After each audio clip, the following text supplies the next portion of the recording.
Hello everyone, welcome to street study 24/7।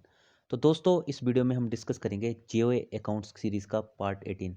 तो जितने भी ये क्वेश्चंस हैं आपके आने वाले एग्ज़ाम लाइक एचपी जीओए, इसके अलावा जो आपका पंचायत समिति में ऑडिटर या फिर जूनियर ऑडिटर का एग्ज़ाम रहता है, इसके अलावा कुछ कंपनीज भी आपको पता है जीओए रखती हैं।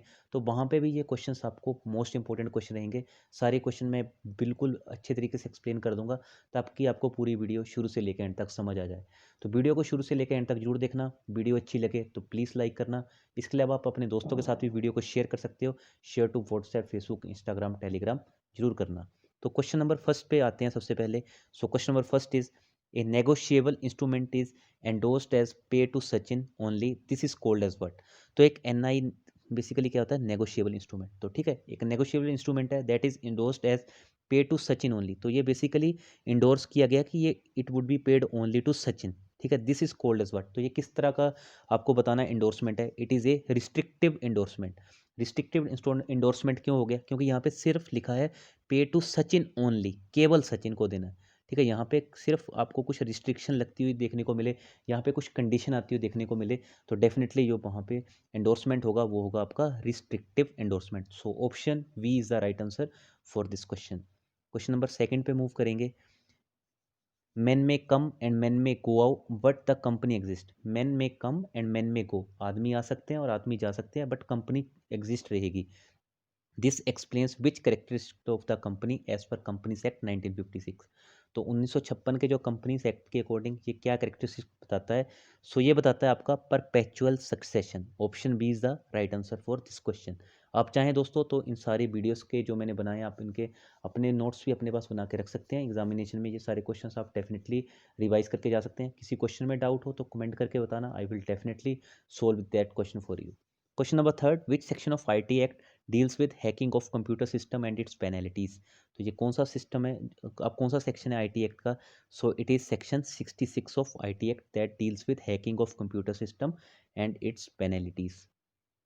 Question number third, in a demand draft, the word order is changed to wearer by the holder of the DD. It is called as what? तो आपका एक बार से कोई डीडी था, ठीक है, आपने किसी को डीडी दिया, वहाँ पे वर्ड आपने ऑर्डर लिखा था, बट जिसको आपने डीडी दिया उसने ऑर्डर को चेंज करके उसको वीरर कर दिया। सो इसको क्या कहा जाएगा? इसको कहा जाएगा मटेरियल एल्ट्रेशन। ठीक है, जो उसने खुद से एल्ट्रेशन की है, एल्ट्रेशन मतलब कि चेंजेस। तो this kind of changes are known as material changes, या फिर आप कह सकते हो material alteration. Question number fifth, when RBI is the lender of last resort what does it mean. तो इसका क्या मतलब है? RBI advances credit against eligible securities, commercial banks give funds to RBI, RBI advances money to public whenever there is an emergency. तो आपने कभी सुना RBI public को पैसा देता है? आरबीआई कभी पब्लिक को पैसा नहीं देता है।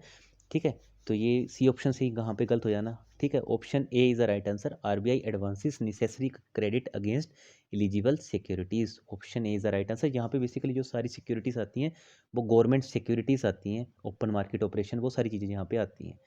तो दोस्तों नेक्स्ट नेक्स्ट क्वेश्चन पे मूव करने से पहले यही कहना चाहता हूँ, अगर चैनल को सब्सक्राइब नहीं किया प्लीज़ सब्सक्राइब कर लें, साथ में बेल आइकन को प्रेस कर लें ताकि आपको हर वीडियो की नोटिफिकेशन सबसे पहले मिलती रहे। इसके अलावा इंस्टाग्राम पे सर्च कीजिए स्ट्रीट स्टडी 247। इसके अलावा आप टेलीग्राम पे भी ज्वाइन कर सकते हो। टेलीग्राम पे सर्च कीजिए @स्ट्रीट स्टडी। वहाँ पे मैं जो भी इंपॉर्टेंट कुछ पॉइंट्स रहते हैं, चाहे वो फेसबुक हो, चाहे वो इंस्टाग्राम हो या फिर टेलीग्राम हो, वहाँ पे मैं अपलोड करता रहता हूँ। और वीडियो अच्छी लगे तो प्लीज़ लाइक करना, आपके लाइक करने से जस्ट एक मोटिवेशन मिलती है।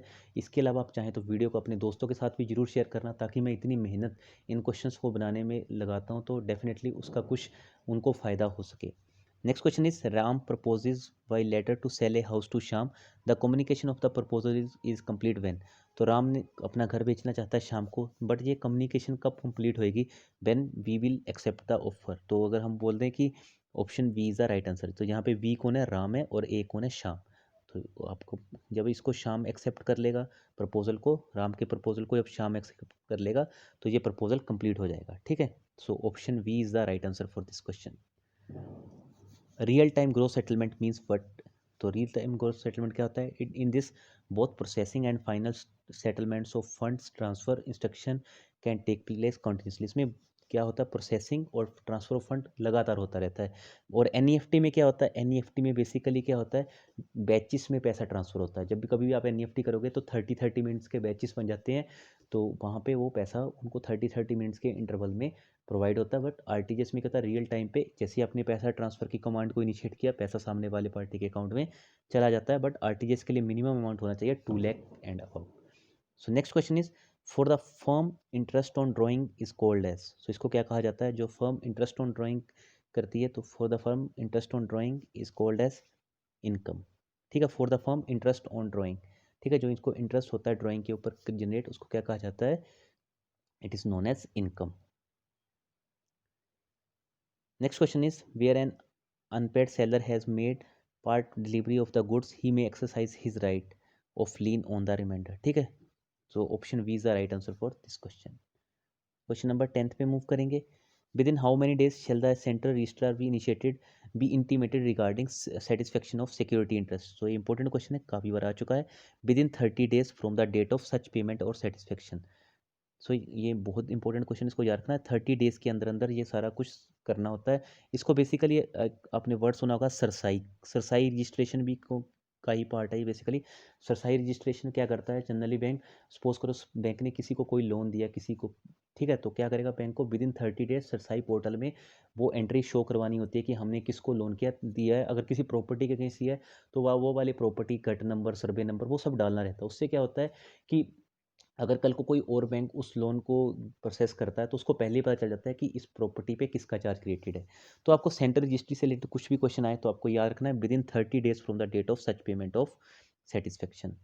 मूव करेंगे क्वेश्चन नंबर 11 की ओर। The mortgagor transfer the mortgage property to the mortgagee on the condition that it will be retransferred upon payment of mortgage money, this is called as what. तो ये retransfer किस में होता है, it is happens in English mortgage. तो आपने सुना होगा डिफरेंट काइंड की मोर्टगेज होती है, simple mortgage, equitable mortgage, English mortgage. ठीक है, तो ये इनमें से कौन सी मोर्टगेज है, तो it is known as English mortgage.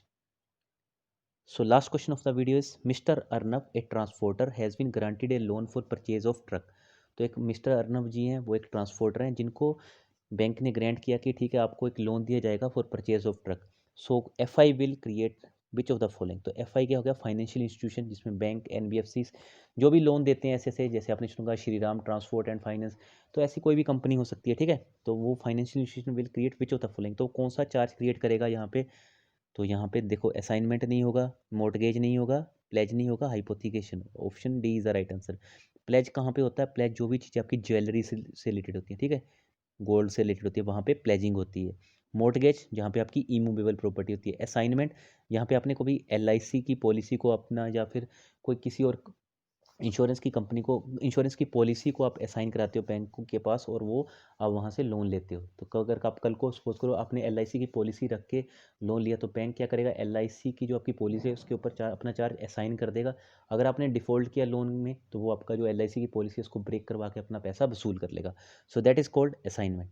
तो दोस्तों इस वीडियो में इतना ही था। आई होप वीडियो अच्छी लगी होगी। वीडियो अच्छी लगी होगी तो प्लीज़ लाइक करना, अपने दोस्तों के साथ शेयर करना, ठीक है, लाइक शेयर एंड सब्सक्राइब जरूर करना। और कोई भी आपको कोई फीडबैक देनी हो तो आप कमेंट करके दे सकते हैं। तो चलिए दोस्तों, अपना कीमती समय मुझे देने के लिए आपका बहुत बहुत धन्यवाद। So thank you so much.